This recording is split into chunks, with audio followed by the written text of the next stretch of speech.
কলকাতা পুলিশের কনস্টেবল নিয়োগের পরীক্ষা মিটল নির্বিঘ্নেই। 2024 সালের বিজ্ঞপ্তিতে এই নিয়োগের পরীক্ষা হলো রবিবার। মুর্শিদাবাদ জেলাতেও এদিন পুলিশের পরীক্ষা ঘিরেছিল কড়া নিরাপত্তা। প্রায় 4000 পদের জন্য পরীক্ষা দিল পরীক্ষার্থীরা।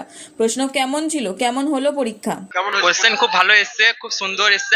আগের থেকে অনেক আসান এসছে। কেমন হয়েছে পরীক্ষা? খুব সুন্দর হয়েছে। কি মনে হচ্ছে?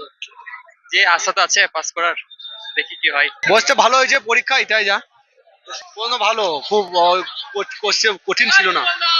পরীক্ষা নিয়ে কতটা আশাবাদী পরীক্ষার্থীরা? আজকে ছিল কেপি কনস্টেবলের পরীক্ষা। প্রশ্ন ছিল ভালোই ছিল। কি মনে হচ্ছে? দেখা যাক এমন কি হয়। পরীক্ষা তো দেওয়া হলো, এখন তো দেখা যাক। অনেকদিন পরে পরীক্ষাতে বসা হলো। কেমন লাগছে? পরীক্ষা দিয়ে খুব ভালো লাগছে। মুর্শিদাবাদের হরিহরপাড়ার 3টি পরীক্ষা কেন্দ্রে এদিন নেওয়া হয় পরীক্ষা। পরীক্ষার্থীদের উপস্থিতি কেমন? ওয়েদার ভীষণ খারাপ, পরীক্ষার্থীর সংখ্যা অনেকটাই, অনুপস্থিতির সংখ্যা অনেকটাই আর কি। তবে এমনি ভালোভাবেই ওরা পরীক্ষা দিয়েছে। প্রেজেন্টের হার কেমন ছিল? আমাদের 650 জনের মধ্যে 356 জন পরীক্ষা দিচ্ছে। কলকাতা পুলিশের পুরুষ ও মহিলা 2 বিভাগের কনস্টেবলের পরীক্ষা তো মিটল, এখন দেখার কবে নিয়োগ সম্পন্ন হয়। Bureau report, imagine community media.